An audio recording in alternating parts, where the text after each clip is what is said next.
मा खाइनाय तिनि दफा बुनि दफा बे खायजाखाय बिनि एसटि नाव जों बातिल मा खाइनाय अबनो जोङो आइनो जों मा खाइनाय आइया खाय थिनां हामलाक्सिनि एडिसिया ग्रेटर प्रोटेक्टम तों कैसे कुसुग्रो। उनका नाम है रविंद्र देबर्मा। वो तिपरामथा के मंत्री है। उनका वीडियो जब मैंने देखा पहले मेरे को इतना अच्छे समझ भी नहीं आया। मैंने ध्यान से सुना क्या क्या बोले।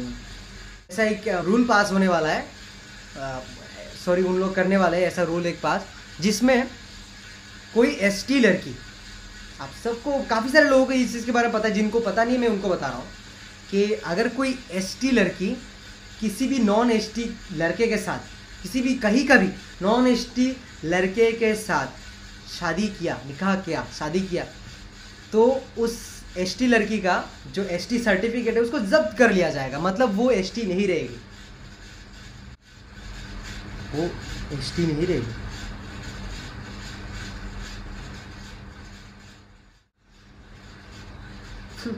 मतलब शादी हो जाएगा, मतलब फिर भी तो फायदा क्या। अरे भाई, अगर उस लड़की का एसटी सर्टिफिकेट तुमने जब्त कर दिया तो क्या वो शादी करके खुश नहीं रह पाएगा? मतलब वो शादी नहीं कर पाएगा, वो लड़का को छोड़ देगा। वो ये बोलेगा कि रुको एक मिनट, तुमको पता भी है कि तुम्हारे साथ शादी करूंगा तो मेरा एसटी सर्टिफिकेट चला जाएगा। No one will call me the ST, I will not remain as ST, so शादी कैंसिल ना भाई, शादी